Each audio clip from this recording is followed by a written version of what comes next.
ಬೀದರ್ ನಗರದ ವಾಲಿ ಕಾಂಪ್ಲೆಕ್ಸ್ನಲ್ಲಿ ಮಾತೆ ಡಾಕ್ಟರ್ ಗಂಗಾಮಾತೆ ಸಮ್ಮುಖದಲ್ಲಿ ಹಿರಿಯರಾದ ಶಾಕುಂತಲ ವಾಲಿಯವರ ಮಾರ್ಗದರ್ಶನದಲ್ಲಿ ಬಸವ ಜಯಂತಿ ಉತ್ಸವ ಸಮಿತಿ ಅಧ್ಯಕ್ಷರಾದ ಸುರೇಶ್ ಚನ್ಶೆಟ್ಟಿ ಅವರ ನೇತೃತ್ವದಲ್ಲಿ ಮಹಿಳಾ ಸಮಿತಿಯ ಪೂರ್ವ ಸಿದ್ಧತಾ ಸಭೆಯನ್ನು ಹಮ್ಮಿಕೊಂಡಿದ್ದು, ಬಸವ ಜಯಂತಿ ಉತ್ಸವ ನಿಮಿತ್ತವಾಗಿ ಈ ಬಾರಿ ಮೇ 4ರಿಂದ ಮೇ 10ರವರೆಗೆ ವಿಶಿಷ್ಟ ವಿನೂತನ ಅರ್ಥಪೂರ್ಣ ಕಾರ್ಯಕ್ರಮಗಳನ್ನು ಆಯೋಜನೆ ಮಾಡುವ ತೀರ್ಮಾನವನ್ನು ಕೈಗೊಂಡಿದ್ದು, ಜೊತೆಗೆ ಮಹಿಳಾ ಸಮಿತಿ ಕೂಡ ಇದೇ ವೇಳೆ ರಚಿಸಿ ಅವರಿಗೆ ಆಯಾ ಜವಾಬ್ದಾರಿಯನ್ನು ನೀಡಲಾಯಿತು. ಈ ಕುರಿತಂತೆ ಸುರೇಶ್ ಚನ್ಶೆಟ್ಟಿ ಅವರು ಮಾತನಾಡಿ, ಕರ್ನಾಟಕ ಸರ್ಕಾರ ವಿಶ್ವ ಸಾಂಸ್ಕೃತಿಕ ನಾಯಕ ಬಸವಣ್ಣ ಎಂದು ಘೋಷಿಸಿದ ನಂತರದ ಪ್ರಥಮ ಬಸವ ಜಯಂತ್ಯೋತ್ಸವ ಇದಾಗಿದ್ದು, ಈ ನಿಮಿತ್ತವಾಗಿ 1 ವಾರಗಳ ಕಾಲ ಬಸವ ಜಯಂತಿ ಉತ್ಸವ ಹಿನ್ನೆಲೆಯಲ್ಲಿ ನಾನಾ ವಿವಿಧ ಕಾರ್ಯಕ್ರಮಗಳನ್ನು ಆಯೋಜನೆ ಮಾಡಲು ನಿರ್ಧಾರವನ್ನು ಮಾಡಲಾಗಿದೆ. ಮೇ 4ರಿಂದ ಎಲ್ಲ ಕಾರ್ಯಕ್ರಮ ಆರಂಭವಾಗಲಿದೆ. ಮೇ 4ರಂದು ಸಾಯಂಕಾಲ 5:30 ಗಂಟೆಗೆ ಬೀದರ್ ನಗರದ ಸುಮಾರು 25 ಬಡಾವಣೆಗೆ ಬಸವ ಪರ್ವತ ಫೇರಿಯೊಂದಿಗೆ ಸಾಂಸ್ಕೃತಿಕ ನಾಯಕ ಬಸವಣ್ಣ ಎನ್ನುವ ಉಪನ್ಯಾಸದೊಂದಿಗೆ ಬಡಾವಣೆಯ ಎಲ್ಲ ಮನೆಗೂ ಹೋಗಿ ಕಾರ್ಯಕ್ರಮಕ್ಕೆ ಆಹ್ವಾನ ಮಾಡಲಾಗುವುದು.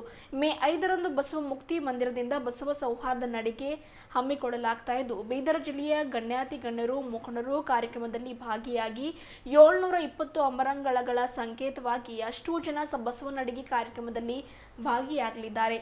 ಮೇ 7ರಂದು ಚುನಾವಣೆ ಹಿನ್ನೆಲೆಯಲ್ಲಿ ಚುನಾವಣೆಯಲ್ಲಿ ಎಲ್ಲರೂ ಭಾಗವಹಿಸುತ್ತಾರೆ. ಜೊತೆಗೆ ಮೇ 8ರಂದು ಬೆಳಿಗ್ಗೆ ಕಾರು ಬೈಕ್ಗಳ ರ್ಯಾಲಿ ಆಯೋಜನೆ ಮಾಡಲಾಗಿದೆ. ಸಾಯಂಕಾಲ 6 ಗಂಟೆಗೆ ರಂಗಮಂದಿರದಲ್ಲಿ ಬಸವ ಜಯಂತಿ ಉತ್ಸವ ಸಮಿತಿ ಕಾರ್ಯಕ್ರಮಗಳ ಉದ್ಘಾಟನೆ ಮಾಡಲಾಗ್ತಾ ಇದೆ. ಶಾಸಕರು, ಸಚಿವರು, ಗಣ್ಯಾತಿ ಗಣ್ಯರು ಕೂಡ ಕಾರ್ಯಕ್ರಮದಲ್ಲಿ ಭಾಗಿಯಾಗುವರು. ಮೇ 9ರಂದು ಸಾಯಂಕಾಲ 6 ಗಂಟೆಗೆ ನಾಡಿನ ಖ್ಯಾತ ಸಂಗೀತ ಕಲಾವಿದರಿಂದ ವಚನ ಸಂಗೀತ ಕಾರ್ಯಕ್ರಮ ಜರುಗಲಿದೆ. ಮೇ 10ರಂದು ಸಾಯಂಕಾಲದಂದು ಭವ್ಯ ವಚನ ಸಾಹಿತ್ಯ ಹಾಗೂ ಬಸವಣ್ಣನ ಭಾವಚಿತ್ರದ ಭವ್ಯ ಮೆರವಣಿಗೆ ಹಮ್ಮಿಕೊಳ್ಳಲಾಗಿದೆ. ಇದರ ಜೊತೆಗೆ ಚಿತ್ರಕಲಾ ಸ್ಪರ್ಧೆ, ಭಾಷಣ ಸ್ಪರ್ಧೆ, ಪ್ರಬಂಧ ಸ್ಪರ್ಧೆ, ವಚನ ಕಂಠಪಾಠ ಹೀಗೆ ಹಲವಾರು ಕಾರ್ಯಕ್ರಮಗಳನ್ನು ವಿದ್ಯಾರ್ಥಿಗಳನ್ನೊಳಗೊಂಡ ಕಾರ್ಯಕ್ರಮ ಹಮ್ಮಿಕೊಳ್ಳಲಾಗ್ತಾ ಇದ್ದು, ಬಸವ ಜಯಂತಿ ಉತ್ಸವವನ್ನು ಈ ಬಾರಿ ಅತ್ಯಂತ ಯಶಸ್ವಿಯಾಗಿ ಮಾಡುವ ಯೋಜನೆಯನ್ನು ಹಮ್ಮಿಕೊಂಡಿದ್ದು, ನಮ್ಮ ಉತ್ಸವ ಸಮಿತಿ ವತಿಯಿಂದ ಎಲ್ಲ ಕಾರ್ಯಕ್ರಮಗಳಲ್ಲಿ ಅತಿ ಹೆಚ್ಚಿನ ಸಂಖ್ಯೆಯಲ್ಲಿ ಭಾಗಿಯಾಗುವುದಾಗಿ ಮನವಿ ಮಾಡುವುದಾಗಿ ಈ ಮೂಲಕ ಮಾತನಾಡಿ ತಿಳಿಸಿದರು. ಕಾರ್ಯಕ್ರಮ ಉದ್ದೇಶಿಸಿ ಜಯದೇವಿ ಆರ್ ಯದ್ಲಾಪುರಿ ಅವರು, ಡಾಕ್ಟರ್ ಗಂಗಾಂಬಿಕಾ ಅಕ್ಕನವರು ಹಾಗೂ ಶಾಕುಂತಲಾ ಬೆಲ್ದಾಡೆ ಅವರು ಮಾತನಾಡಿದರು. ಈ ಸಂದರ್ಭದಲ್ಲಿ B G Parvathi, V Sonare, Shrimati Kasturi Patpalli, Mahananda S Patil, Jayashree Chikkabase, Shridevi Hoogar, Raziya Balabatti, Shridevi V Patil, Shrimati Punyavati Meesaji, Nirmala Masudi, Jnanadevi, Suvarna Dhannur, Neelamma, doctor Devaki, Jayadevi R Yadlapure, Shakuntala Beldale, Usha, doctor Vijayalakshmi Bashetti, Pratibha Chama, Lakshmibai Biradar, doctor Shantabai S Biradar, Shrimati Pushpa G Kanaka ಸೇರಿದಂತೆ ಇನ್ನಿತರರು ಇದ್ದರು. ಓಂ ಶ್ರೀ ಗುರು ಬಸವಲಿಂಗ ನಮಃ. ಬೀದರ್ ಜಿಲ್ಲೆಯ ಸಮಸ್ತ ಬಸವ ಭಕ್ತರಿಗೆ ಭಕ್ತಿಪೂರ್ವಕ ಶರಣಾರ್ಥಿಗಳು. ಆತ್ಮೀಯ ಶರಣಬಂಧುಗಳೇ, ಕರ್ನಾಟಕ ಸರ್ಕಾರ ಬಸವಣ್ಣನವರನ್ನು ಸಾಂಸ್ಕೃತಿಕ ನಾಯಕ ಅಂತ ಘೋಷಣೆ ಮಾಡಿದ ಇದು ಪ್ರಥಮ ಬಸವ ಜಯಂತಿ. ಹೀಗಾಗಿ ಬೀದರಿನ ಬಸವ ಜಯಂತಿ ಉತ್ಸವ ಸಮಿತಿ ಈ ವರ್ಷ 7 ದಿನಗಳ ಕಾಲ ಅಂದರೆ 1 ವಾರಗಳ ಕಾಲ ಭಾಳ ಅರ್ಥಪೂರ್ಣವಾಗಿ ಬಸವ ಜಯಂತಿಯನ್ನು ಆಚರಿಸಲು ಈಗಾಗಲೇ ನಿರ್ಧಾರವನ್ನು ಮಾಡಿದೆ.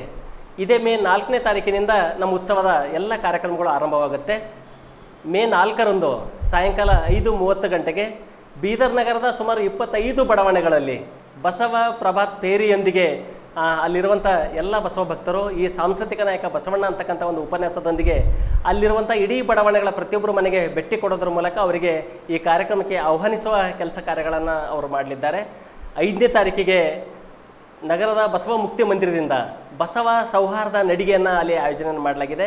ಅಂದರೆ ಬೀದರ್ ಜಿಲ್ಲೆಯ ಸಮಸ್ತ ಬೇರೆ ಬೇರೆ ಸಮಾಜದ ಗಣ್ಯರನ್ನು, ಮುಖಂಡರನ್ನು ಆಹ್ವಾನಿಸುವ ಮೂಲಕ ಅಂದರೆ 770 ಒಂದು ಅಮರ ಗಣಗಳ ಸಂಕೇತವಾಗಿ ಅಷ್ಟು ಜನ ಪಾದಯಾತ್ರೆ ಮೂಲಕ ಬಸವನ ಅಡಿಗೆಯಲ್ಲಿ ಭಾಗವಹಿಸಲಿದ್ದಾರೆ. ಇದು 5ನೇ ತಾರೀಕಿಗೆ ಜರುಗಲಿದೆ. ಅದ್ರ ಜೊತೆಗೇ 6ನೇ ತಾರೀಕಿಗೆ ಒಂದು ಬೃಹತ್ ಬೈಕ್ ರ್ಯಾಲಿಯನ್ನು ಮಾಡಲು ಆಯೋಜನೆಯನ್ನು ಮಾಡಲಾಗಿದೆ. ಅದ್ರ ಜೊತೆಗೇ 7ನೇ ತಾರೀಕಿಗೆ ಚುನಾವಣೆ ಇರೋ ಸಲುವಾಗಿ ಅವತ್ತೊಂದು ದಿವಸ ರಜೆಯನ್ನು ಘೋಷಿಸಿ ಮತ್ತೆ 8ನೇ ತಾರೀಕಿನಿಂದ ಈ ಕಾರ್ಯಕ್ರಮ ನಿರಂತರವಾಗಿ ಮುಂದುವರಿತವೆ. 8ನೇ ತಾರೀಕಿಗೆ ಬೆಳಿಗ್ಗೆ ಒಂದು ಬೃಹತ್ ಪ್ರಥಮ ಬಾರಿಗೆ ಕಾರುಗಳ ರ್ಯಾಲಿಯನ್ನು ಆಯೋಜನೆ ಮಾಡಲು ಈಗಾಗಲೇ ನಿರ್ಧಾರವನ್ನು ಮಾಡಲಾಗಿದೆ. ಜೊತೆಗೇ ಅವತ್ತು ಸಂಜೆ ಅಂದರೆ ಮೇ 8ರಂದು ಸಂಜೆ ಸಾಯಂಕಾಲ ನಗರದ ರಂಗಮಂದಿರದಲ್ಲಿ ಸಾಯಂಕಾಲ 6 ಗಂಟೆಗೆ ಈ ಬಸವ ಜಯಂತಿ ಉತ್ಸವ ಸಮಿತಿಯ ಕಾರ್ಯಕ್ರಮಗಳ ಉದ್ಘಾಟನಾ ಸಮಾರಂಭವನ್ನು ಅಲ್ಲಿ ಆಯೋಜನೆ ಮಾಡಲಾಗಿದೆ. ಬೀದರ್ ಜಿಲ್ಲೆಯ ಎಲ್ಲ ಜನಪ್ರತಿನಿಧಿಗಳು ಅಂದರೆ ಸಚಿವರು, ಶಾಸಕರು ಮತ್ತು ಗಣ್ಯರು ಆ ಸಮಾರಂಭದಲ್ಲಿ ಭಾಗವಹಿಸಲಿದ್ದಾರೆ. ಜೊತೆಗೇ 9ನೇ ತಾರೀಕಿಗೆ ಸಾಯಂಕಾಲ 6 ಗಂಟೆಗೆ ನಗರದ ರಂಗಮಂದಿರದಲ್ಲಿ ನಾಡಿನ ಖ್ಯಾತ ಸಂಗೀತ ಕಲಾವಿದರಾಗಿರುವಂಥ ಡಾಕ್ಟರ್ ಜಯದೇವಿ ಜಂಗಮ್ ಶೆಟ್ಟಿರವರು, ಜೊತೆಗೇ ದೂರದ ಬಾಗಲಕೋಟ್ನ ಸಿದ್ದರಾಮಯ್ಯ ಸ್ವಾಮಿಯವರು ವಚನ ಸಂಗೀತ ಕಾರ್ಯಕ್ರಮವನ್ನು ನಡೆಸ್ಕೊಡ್ಲಿದ್ದಾರೆ. ಜೊತೆಗೆ 10ನೇ ತಾರೀಕಿಗೆ ಸಾಯಂಕಾಲ 5 ಗಂಟೆಗೆ ನಗರದ ಬಸವೇಶ್ವರ ವೃತ್ತದಿಂದ ಭವ್ಯವಾದಂಥ ವಚನ ಸಾಹಿತ್ಯ ಮತ್ತು ಬಸವಣ್ಣನವರ ಮೆರವಣಿಗೆ ಕಾರ್ಯಕ್ರಮ ಜರುಗಲಿದೆ. ಅವತ್ತು ಬೇರೆ ಬೇರೆ ಬಡಾವಣೆಗಳಿಂದ ಸುಮಾರು 20ಕ್ಕಿಂತ ಹೆಚ್ಚು ಬಡಾವಣೆಗಳಿಂದ ಬಸವಣ್ಣನ ಭಾವಚಿತ್ರದೊಂದಿಗೆ ಅವರು ಟ್ಯಾಬ್ಲರ್ಗಳೊಂದಿಗೆ ಆಗಮಿಸಿ ಆ ಮೆರವಣಿಗೆಯಲ್ಲಿ ಭಾಗವಹಿಸಲಿದ್ದಾರೆ. ಒಟ್ಟಾರೆಯಾಗಿ ಈ ಸಲ ಬಸವ ಜಯಂತಿ ಉತ್ಸವ ಭಾಳ ಅರ್ಥಪೂರ್ಣವಾಗಿ ಭಾಳ ವಿಶಿಷ್ಟವಾಗಿ ಆಯೋಜನೆ ಮಾಡಲು ನಾವು ಈಗಾಗಲೇ ಅನೇಕ ಕಾರ್ಯಕ್ರಮಗಳನ್ನು ಯೋಜನೆಯನ್ನು ಹಾಕಿಕೊಂಡಿದ್ದೇವೆ. ಜೊತೆಗೇ ಚಿತ್ರಕಲಾ ಸ್ಪರ್ಧೆ ಇರ್ಬೋದು, ಭಾಷಣ ಸ್ಪರ್ಧೆ ಇರ್ಬೋದು, ಪ್ರಬಂಧ ಸ್ಪರ್ಧೆ ಇರ್ಬೋದು, ವಚನ ಕಂಠಪಾಠ, ಈ ಥರ ಹಲವಾರು ಅಂದರೆ ವಿದ್ಯಾರ್ಥಿಗಳಾದಿಯಾಗಿ ಎಲ್ಲರನ್ನ ಒಳಗೊಳ್ಳುವಂತೆ ಈ ಸಲ ಬಸವ ಜಯಂತಿ ಉತ್ಸವವನ್ನು ಭಾಳ ಅರ್ಥಪೂರ್ಣವಾಗಿ ಆಯೋಜನೆ ಮಾಡಲು ಆಯೋಜಿಸಲಾಗಿದೆ. ಬಂಧುಗಳೇ, ನಾನು ಬೀದರ್ ಜಿಲ್ಲೆಯ ಸಮಸ್ತ ಶರಣ ಬಂಧುಗಳಲ್ಲಿ ಮನವಿಯನ್ನು ಮಾಡ್ಕೊಳ್ತಾ ಇದ್ದೇನೆ. ಈ 4ನೇ ತಾರೀಕಿನಿಂದ ಸುಮಾರು 10ನೇ ತಾರೀಕುವರೆಗೆ ನಡೆಯುವಂಥ ಈ ಬಸವ ಜಯಂತಿ ಉತ್ಸವ ಸಮಿತಿಯ ಎಲ್ಲ ಕಾರ್ಯಗಳಲ್ಲೂ ಸಹ ತಾವು ಹೆಚ್ಚಿನ ಸಂಖ್ಯೆಯಲ್ಲಿ ಭಾಗವಹಿಸೋದ್ರ ಮೂಲಕ ತಾವು ಯಶಸ್ವಿಗೊಳಿಸ್ಬೇಕಂತೇಳಿ ನಾನು ಬಸವ ಜಯಂತಿ ಉತ್ಸವ ಸಮಿತಿಯ ವತಿಯಿಂದ ತಮ್ಮೆಲ್ಲರಿಗೂ ಪ್ರೀತಿಪೂರ್ವಕವಾದ ವಂದನೆಗಳು ಮತ್ತು ಶರಣಾರ್ಥಿಗಳನ್ನು ಸಲ್ಲಿಸುತ್ತಾ ದಯವಿಟ್ಟು ತಾವೆಲ್ಲರೂ ಹೆಚ್ಚಿನ ಸಂಖ್ಯೆಯಲ್ಲಿ ಭಾಗವಹಿಸಬೇಕು ಅಂತಕ್ಕಂಥ ಮನವಿಯನ್ನು ಮಾಡ್ಕೊಳ್ತಾ ಇದ್ದೀನಿ. ನಾನು ಸುರೇಶ್ ಚನ್ಶೆಟ್ಟಿ, ಅಂದರೆ 2024ನೇ ಸಾಲಿನ ಬಸವ ಜಯಂತಿ ಉತ್ಸವ ಸಮಿತಿಯ ಅಧ್ಯಕ್ಷನಾಗಿದ್ದೀನಿ. ಎಲ್ರಿಗೂ ಶರಣಾರ್ಥಿಗಳು. ಸರ್ವರಿಗೂ ಶರಣಾರ್ಥಿ. ಶರಣ ಬಂಧುಗಳೇ, 2024 ಬಸವ ಜಯಂತಿ ಬೀದರ್ ನಗರದಲ್ಲಿ ಭಾಳ ವಿಜೃಂಭಣೆಯಿಂದ ಆಚರಣೆ ಮಾಡಲಾಗ್ತಾ ಇದೆ.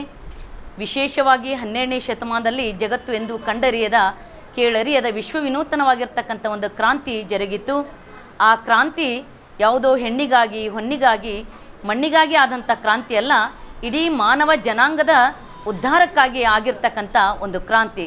ಅದರಲ್ಲಿ ವಿಶೇಷವಾಗಿ ಮಹಿಳೆಯರಿಗೆ ಇಡೀ ಜಗತ್ತಿನಲ್ಲೇ ಪ್ರಥಮವಾಗಿ ಸಮಾನತೆ, ಸ್ವಾತಂತ್ರ್ಯ, ವಚನ ಸಾಹಿತ್ಯದ ಒಂದು ಹುಟ್ಟು ಎಲ್ಲಿ ನಾವು ಕಾಣ್ತಾ ಇದ್ದೀವಿ ಅಂತಂದರೆ ಸಾಮೂಹಿಕವಾಗಿ 12ನೇ ಶತಮಾನದ ಅನುಭವ ಮಂಟಪದಲ್ಲಿ. ಅದಕ್ಕೆ ಆ ಉದ್ದೇಶವನ್ನು ಇಟ್ಟುಕೊಂಡು ಈ ಸಲದ ಬಸವ ಜಯಂತಿಯಲ್ಲಿ ವಿಶೇಷವಾಗಿ ಮಹಿಳೆಯರೆಲ್ಲರೂ ಕೂಡಿ ಒಂದು ವಿಶೇಷವಾಗಿರ್ತಕ್ಕಂಥ ಒಂದು ಕಾರ್ಯಕ್ರಮ ಇಲ್ಲಿ ಆಯೋಜನೆ ಮಾಡಲಾಗ್ತಾ ಇದೆ. ಪ್ರಥಮವಾಗಿ 4ನೇ ತಾರೀಕಿನ ದಿವಸ ಸಾಯಂಕಾಲ 5:15 ಗಂಟೆಗೆ ಪ್ರಭಾತ್ ಪೇರೆ, ಅಂದರೆ ಪ್ರತಿಯೊಂದು ಓಣಿಯಲ್ಲಿ ಅವರವರೇ ಮಹಿಳೆಯರು ಬಸವಣ್ಣನವರ ಬಸವ ತತ್ವಕ್ಕೆ ಜಯವಾಗಲಿ, ವಿಶ್ವಗುರು ಬಸವಣ್ಣನವರಿಗೆ ಜಯವಾಗಲಿ, ಸಾಂಸ್ಕೃತಿಕ ನಾಯಕ ವಿಶ್ವಗುರು ಬಸವಣ್ಣನವರಿಗೆ ಜಯವಾಗಲಿ ಅಂತ ಜಯಕಾರ ಹೊಡ್ಕೋತಾ ಪ್ರತಿಯೊಂದು ಮನೆಗೆ ಹೋಗಿ ವಿಭೂತಿ ಧಾರಣೆ ಮಾಡುವುದರ ಮೂಲಕ ಒಂದು ಜನಜಾಗೃತಿ ಕಾರ್ಯಕ್ರಮವನ್ನು ಹಮ್ಮಿಕೊಳ್ಳಲಾಗ್ತಾ ಇದೆ. ಮತ್ತು 5ನೇ ತಾರೀಕಿನ ದಿವಸ ಸಾಯಂಕಾಲ ಬಸವ ನಡಿಗೆ, ಬಸವ ಸೌಹಾರ್ದ ನಡಿಗೆಯನ್ನು ಅಲ್ಲಿ ಪ್ರಾರಂಭಿಸಲಾಗ್ತಾ ಇದೆ. ಸಾಯಂಕಾಲ 5:15 ಗಂಟೆಗೆ ಬಸವ ಮುಕ್ತಿ ಮಂದಿರ ಬೀದರ್ದಲ್ಲಿ ನಡೀತಕ್ಕಂಥ ಬಸವ ಮುಕ್ತಿ ಮಂದಿರದಿಂದ ಪ್ರಾರಂಭವಾಗಿ ಎಲ್ಲಿ ತನಕ ಬಸವೇಶ್ವರ ವೃತ್ತಕ್ಕೆ ಅಲ್ಲಿ ಬಸವ ನಡಿಗೆ ಅಲ್ಲಿ ನಡ್ಕೊಂಡು ಬರ್ತಾ ಇದ್ದಾರೆ. ವಿಶೇಷವಾಗಿ ಎಲ್ಲ ಮಹಿಳೆಯರು, ಪುರುಷರು, ಶರಣಿಯರು ಬಿಳಿ ವಸ್ತ್ರ ಧಾರಣೆಯನ್ನು ಧರಿಸಿಕೊಂಡು ಆ ಒಂದು ನಡಿಗೆಯಲ್ಲಿ ಭಾಗವಹಿಸಬೇಕು ಅಂತ ತಿಳ್ಕೊಂಡು ಇಲ್ಲಿ ನಿರ್ಣಯಿಸಲಾಗಿದೆ. ಮತ್ತು ವಿಶೇಷವಾಗಿ 8, 9, 10 3 ದಿವಸಗಳ ಕಾರ್ಯಕ್ರಮ ವಿಶೇಷವಾಗಿ ನಡೀತಾ ಇದೆ. 8ನೇ ತಾರೀಕು ಬೆಳಗ್ಗೆ 7 ಗಂಟೆಗೆ ವಚನ ಸಾಮೂಹಿಕವಾಗಿರ್ತಕ್ಕಂಥ ವಚನ ಪಾರಾಯಣ ರಂಗಮಂದಿರದಲ್ಲಿ ನಡೀತಾ ಇದೆ. ಅದು 1 ತಾಸುಗಳ ಕಾರ್ಯಕ್ರಮ ಅಲ್ಲಿ ನಡೆದು ಅಲ್ಲಿ ಮುಕ್ತಾಯವಾಗ್ತಾ ಇದೆ. ಅದೇ ರೀತಿಯಾಗಿ 9ನೇ ತಾರೀಕಿನ ದಿವಸನೂ ಕೂಡ ಬೆಳಗ್ಗೆ ಸಾಮೂಹಿಕ ವಚನ ಪಾರಾಯಣ 7ರಿಂದ 8 ಗಂಟೆಗೆ. ಮತ್ತು ಸಾಯಂಕಾಲ 8ನೇ ತಾರೀಕು ಸಾಯಂಕಾಲ 6 ಗಂಟೆಗೆ ರಂಗಮಂದಿರದಲ್ಲೇ ವಿಶೇಷವಾಗಿರ್ತಕ್ಕಂಥ ಒಂದು ಸಾಂಸ್ಕೃತಿಕ ಕಾರ್ಯಕ್ರಮ ಮತ್ತು ವಿಶೇಷವಾದ ಉಪನ್ಯಾಸವನ್ನು ಕೂಡ ಅಲ್ಲಿ ನಡೀತಾ ಇದೆ. 9ನೇ ತಾರೀಕಿನ ದಿವಸ ಸಾಯಂಕಾಲ ವಚನ ಸಂಗೀತ, ವಿಶೇಷವಾಗಿರ್ತಕ್ಕಂಥ ಬಸವ ಜಯಂತಿ ನಿಮಿತ್ತ ವಚನ ಸಂಗೀತೋತ್ಸವ ಕಾರ್ಯಕ್ರಮ ಕೂಡ ಅಲ್ಲಿ ಹಮ್ಮಿಕೊಳ್ಳಲಾಗಿರ್ತದೆ. ಮತ್ತು ವಿಶೇಷವಾಗಿ ಬಸವ ಜಯಂತಿ ದಿವಸ ಸಾಯಂಕಾಲ 5:15 ಗಂಟೆಗೆ ಬಸವೇಶ್ವರ ಸರ್ಕಲ್ದಲ್ಲಿ ಎಲ್ಲರೂ ಸೇರಿ ಭಾಳ ವಿಜೃಂಭಣೆಯಿಂದ ಸಾಮೂಹಿಕವಾಗಿರ್ತಕ್ಕಂಥ ಒಂದು ಭವ್ಯವಾದ ಮೆರವಣಿಗೆಯಲ್ಲಿ ನಡೀತಾ ಇದೆ. ಆ ಮೆರವಣಿಗೆಯಲ್ಲಿ ಎಲ್ಲ ಶರಣರ ಒಂದು ಭಾವಚಿತ್ರ, ಪಾತ್ರಧಾರಿಗಳು, ವಿವಿಧವಾಗಿರ್ತಕ್ಕಂಥ ಡೊಳ್ಳು ಕುಣಿತ, ವಿಶೇಷವಾಗಿರ್ತಕ್ಕಂಥ ಒಂದು ಭಜನೆ ತಂಡಗಳನ್ನು ಕೂಡ ಆ ಒಂದು ಮೆರವಣಿಗೆಯಲ್ಲಿ ಭಾಗವಹಿಸ್ತಾ ಇದ್ದಾರೆ. ಅದಕ್ಕೆ ಎಲ್ಲ ಕಾರ್ಯಕ್ರಮಗಳು ಬಸವ ಜಯಂತಿಯ ನಿಮಿತ್ತ ಹಮ್ಮಿಕೊಳ್ಳಲಾಗಿದೆ. ಅದಕ್ಕೆ ಎಲ್ಲ ಶರಣ ಬಂಧುಗಳು 2024 ಈ ಸಲದ ವಿಶೇಷತೆ ಅಂದರೆ ಕರ್ನಾಟಕ ಸರ್ಕಾರ ಏನು ಬಸವಣ್ಣನವರಿಗೆ ಸಾಂಸ್ಕೃತಿಕ ನಾಯಕ ವಿಶ್ವಗುರು ಬಸವಣ್ಣ ಅಂತ ಘೋಷಣೆ ಮಾಡಿದೆಯಲ್ಲ, ಆ ನಿಮಿತ್ತ ಎಲ್ಲ ವಿಶೇಷ ಕಾರ್ಯಕ್ರಮಗಳು ಹಮ್ಮಿಕೊಳ್ಳಲಾಗ್ತಾ ಇದೆ. ತಾವೆಲ್ಲರೂ ಹೆಚ್ಚಿನ ಸಂಖ್ಯೆಯಲ್ಲಿ ಆಗಮಿಸಿ ಪಾವನರಾಗಬೇಕು ಮತ್ತು ಕಾರ್ಯಕ್ರಮ ಯಶಸ್ವಿಗೊಳಿಸಬೇಕು ಅಂತ ತಿಳ್ಕೊಂಡು ಈ ಬಸವ ಜಯಂತಿಯ ಉತ್ಸವದ ಸಮಿತಿಯ ವತಿಯಿಂದ ನಾನು ಪ್ರಾರ್ಥನೆಯನ್ನು ಮಾಡ್ಕೊಳ್ತಾ ಇದ್ದೀನಿ. ಶರಣೋ ಶರಣಾರ್ಥಿ. ಓಂ ಶ್ರೀ ಗುರು ಬಸವಲಿಂಗಾಯ ನಮಃ. 2024ನೇ ವರ್ಷದ ಸಾಂಸ್ಕೃತಿಕ ನಾಯಕನೆಂದು ಬಸವಣ್ಣನನ್ನು ಈ ವರ್ಷ ಘೋಷಿಸಿದ್ದಕ್ಕಾಗಿ ವಿಶೇಷವಾಗಿ ಈ ವರ್ಷನ 24ನೇ ಸಾಲಿನ ಮಹಿಳಾ ಇವತ್ತೇನು ತಂಡ ರಚನೆ ಆಗಿದೆಯಲ್ಲ, ಭಾಳ ಸಂತೋಷ ಆಗಿದೆ. ಆಮೇಲೆ ಖುಷಿ ತಂದಿದೆ. ಯಾಕೆಂದರೆ ಪ್ರತಿ ಸಲ ಕರೆದಾಗಿಷ್ಟು ಮಹಿಳೆಯರ ಸಂಖ್ಯೆ ಇರ್ತಿದ್ದಿಲ್ಲ. ಆದರೆ ಈ ಸಲ ಕೂಡ್ಲಿಕ್ಕೆ ಸ್ಥಳನೂ ಸಾಕಾಗಿಲ್ಲ. ಅಂದರೆ ಹೇಳೋ ಉದ್ದೇಶ ಅಂದರೆ ಪ್ರತಿ ಸಲ ಹೆಚ್ಚೆಚ್ಚು ಬಸವಣ್ಣನ ಬಗ್ಗೆದ ಅಭಿಮಾನ, ಪ್ರೀತಿ, ವಿಶ್ವಾಸ ಇದನ್ನೆಲ್ಲ ಹೆಚ್ಚಾಗ್ತಾಯಿದೆ. ವಿಶೇಷವಾಗಿ ಈ ಸಲ ನಾವು ಒಂದು ಮಹಿಳೆಯರಿಂದ ಬಸವ ನಡಿಗೆ ಅಂತ ತಿಳ್ಕೊಂಡು ವಿಶೇಷವಾಗಿ ಮಾಡ್ತಾಯಿದ್ದೀವಿ. ಆ ಬಸವ ನಡಿಗೆ 5ನೇ ತಾರೀಕು 5:30 ಗಂಟೆಗೆ ನಮ್ಮೆಲ್ಲ ಮಹಿಳೆಯರು, ಕೇವಲ ಮಹಿಳೆಯರು ಅಂತ ತಿಳ್ಕೊಂಡು ನನ್ನೊಂದು ಉದ್ದೇಶ ಇದೆ. ಇನ್ನು ಅಧ್ಯಕ್ಷರು ಯಾವ ರೀತಿ ಹೇಳ್ತಾರೋ ನೋಡಬೇಕು. ಬಿಳಿ ಸೀರೆಯನ್ನು ಉಟ್ಕೊಂಡು ರುದ್ರಾಕ್ಷಿಯನ್ನು ಹಾಕ್ಕೊಂಡು ವಿಭೂತಿಯನ್ನು ಹಚ್ಕೊಂಡು 12ನೇ ಶತಮಾನದ ಅಕ್ಕ ಮಹಾದೇವಿಯ ಆ ನಡಿಗೆಯನ್ನು ಇವತ್ತು ನಾವು ಬೀದರ್ ಜಿಲ್ಲೆಯ ಅನುಭವ ಮಂಟಪದ ಸ್ಥಾಪನೆಯಾಗಿರುವಂಥ ಬಸವಣ್ಣನ ನಾಡಿನಲ್ಲಿ ಅದೇ ಅಕ್ಕ ಮಹಾದೇವಿಯ ನಡಿಗೆಯನ್ನು ಈ ಸಲ ಪ್ರಾರಂಭ ಮಾಡಬೇಕಂತ ತಿಳ್ಕೊಂಡು ನಾವೆಲ್ಲ ಮಹಿಳೆಯ ತಂಡವನ್ನು ಕೂತ್ಕೊಂಡು ಮಾಡೀವಿ. ಅದಕ್ಕೆ ಮುಂದಿನ ಒಂದು ಎಲ್ಲ ಕಾರ್ಯಕ್ರಮ ಸತತವಾಗಿ 4ನೇ ತಾರೀಕಿನಿಂದಾಗಿ 10ನೇ ತಾರೀಕುವರೆಗೆ ನಿರಂತರವಾಗಿ ಕಾರ್ಯಕ್ರಮ ನಡೀತಾ ಇವೆ. ಆ ಕಾರ್ಯಕ್ರಮ ಶುಭವಾಗಲಿ, ಹೆಚ್ಚಿನ ಸಂಖ್ಯೆಯಲ್ಲಿ ತಾವೆಲ್ಲರೂ ಬಂದು ಯಶಸ್ವಿಗೊಳಿಸಬೇಕೆಂದು ತಮ್ಮೆಲ್ಲರಿಗೂ ಮತ್ತೊಮ್ಮೆ ಶರಣಾರ್ಥಿಗಳು. ಓಂ ಶ್ರೀ ಗುರು ಬಸವಲಿಂಗಾಯ ನಮಃ. ಇಂದು ಬಸವ ಜಯಂತಿಯ ಪ್ರಯುಕ್ತ ಒಂದು ಮಹಿಳೆಯರ ಪೂರ್ವಭಾವಿ ಸಭೆಯನ್ನು ಕರೆಯಲಾಗಿದೆ.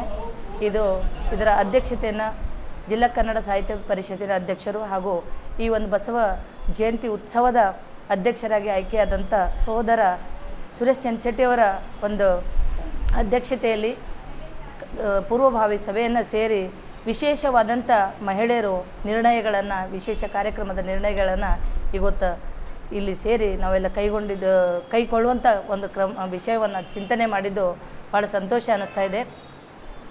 ಸುಮಾರು 4ನೇ ತಾರೀಕಿನಿಂದ 10ನೇ ತಾರೀಕಿನವರೆಗೆ ನಿರಂತರವಾದಂಥ ಕಾರ್ಯಕ್ರಮಗಳು ನಡೀತಾ ಇರ್ತವೆ. ಪ್ರಥಮವಾಗಿ 4ನೇ ತಾರೀಕಿನ ದಿವಸ ಸುಮಾರು ಬೀದರ್ ಜಿಲ್ಲೆಯ ಹಲವಾರು ಓಣಿಗಳಲ್ಲಿ ಆಯಾಯ ಮಹಿಳೆಯರ ಒಂದು ನೇತೃತ್ವದಲ್ಲಿ ಪ್ರಭಾತ್ ಪೇರಿ ಎನ್ನುವಂಥ ಒಂದು ಕಾರ್ಯಕ್ರಮವನ್ನು ಹಮ್ಮಿಕೊಂಡು ಅನೇಕ ಕರಪತ್ರಗಳನ್ನು, ವಿಭೂತಿಗಳನ್ನು ಅಲ್ಲಿರುವಂಥ ಓಣಿಯ ಮನೆಯ ಹೆಣ್ಣು ಮಕ್ಕಳು ಮತ್ತು ಮನೆಯ ವ್ಯಕ್ತಿಗಳಿಗೆ ಮನೆಗೂ ಮತ್ತು ಮನಕ್ಕೂ ಬಸವ ಜಯಂತಿಯ ವಿಶ್ವಗುರು ಬಸವಣ್ಣನವರ ಕುರಿತು, ಲಿಂಗಾಯತ ಧರ್ಮದ ಕುರಿತು ಒಂದಲ್ಲಿ ಜಾಗೃತಿಯನ್ನು ಮೂಡಿಸುವಂಥ ಕಾರ್ಯಕ್ರಮಗಳನ್ನು ಏಕನಿಟ್ಟಿನಲ್ಲಿ ನಡೀತಾ ಇದೆ. ನಂತರ 5ನೇ ತಾರೀಕಿನಂದು ವಿಶೇಷವಾಗಿ ಬಸವನ ನಡೆ ಅಂತನ್ನುವಂಥ ಒಂದು ಕಾರ್ಯಕ್ರಮ. ಇಲ್ಲಿ ಎಲ್ಲ ಸಹೋದರರಿಂದ, ಎಲ್ಲ ಧರ್ಮೀಯರಿಂದ, ಎಲ್ಲ ಜಾತಿಗಳಿಂದ ಜನರು ಕುಂತು ಒಂದು ಸೋದರತ್ವ ಸಂದರ್ಭಕ್ಕೆ ಅನುಸಾರವಾಗಿ ಅಲ್ಲಿ ಒಂದು ಎಲ್ಲರ ಬಸವ ನಡೆ ಕಾರ್ಯಕ್ರಮದಲ್ಲಿ ಭಾಗಿಗೊಂಡು ಸುಮಾರು ಬಸವ ಮುಕ್ತಿ ಮಂದಿರದಿಂದ ಪ್ರಾರಂಭವಾಗಿ ಬಸವೇಶ್ವರ ವೃತ್ತದವರೆಗೆ ಕಾರ್ಯಕ್ರಮವನ್ನು ನಡಿಗೆಯನ್ನು ಅಲ್ಲಿ ಹಮ್ಮಿಕೊಳ್ಳಲಾಗಿದೆ. ನಂತರ 8 ಹಾಗೂ 9ನೇ ತಾರೀಕಿನ ದಿವಸ ಮುಂಜಾನೆ ವಚನ ಪಾರಾಯಣ ಕಾರ್ಯಕ್ರಮ, ಆಮೇಲೆ ಸಾಯಂಕಾಲ ಹಲವಾರು ಉಪನ್ಯಾಸ ಕಾರ್ಯಕ್ರಮಗಳನ್ನು ಅಲ್ಲಿ ಜರುಗ್ತಾ ಇರುವೆ. ಹಾಗೂ 10ನೇ ತಾರೀಕಿನಂದು ವಿಶೇಷವಾಗಿ ಬಸವ ಜಯಂತಿಯ ಉತ್ಸವದ ಒಂದು ಮೆರವಣಿಗೆ ವೈಭವಪೇತವಾಗಿ ನಡೀತಾ ಇರುವಂಥದ್ದು. ತಾವೆಲ್ಲರೂ ಈ ಒಂದು ಕಾರ್ಯಕ್ರಮಕ್ಕೆ ಆಗಮಿಸಿ ಒಂದು ಯಶಸ್ವಿಗೊಳಿಸಬೇಕಾಗಿ ತಮ್ಮಲ್ಲಿ ಮನವಿಯನ್ನು ಮಾಡಿಕೊಳ್ಳುತ್ತೇನೆ. ಜೊತೆಗೆ ಇಂದಿನ ಒಂದು ಸಭೆಯಲ್ಲಿ, ಮಹಿಳಾ ಸಭೆಯಲ್ಲಿ ಬಹಳಷ್ಟು ಜನ ಮಹಿಳೆಯರು ಈ ಒಂದು ಸಭೆಯಲ್ಲಿ ಭಾಗಿಯಾಗಿ ತಮ್ಮದೇ ಆದಂಥ ಚಿಂತನೆಗಳನ್ನು ಕಾರ್ಯಕ್ರಮಗಳನ್ನು ಏರ್ಪಡಿಸುವಂಥ ಕಾರ್ಯಕ್ರಮಗಳನ್ನು ಸಲಹೆ ಸೂಚನೆ ಕೊಟ್ಟಿದ್ದಕ್ಕಾಗಿ ಎಲ್ಲ ನನ್ನ ಸಹೋದರಿಯರಿಗೆ ಅನಂತ ಶರಣವನ್ನು ಸಲ್ಲಿಸುತ್ತಾ ನನ್ನ 2 ಮಾತನ್ನು ಮುಗಿಸ್ತೇನೆ. ನನ್ನ ಹೆಸರು ಜಯದೇವಿ ಯದ್ಲಾಪುರೆ.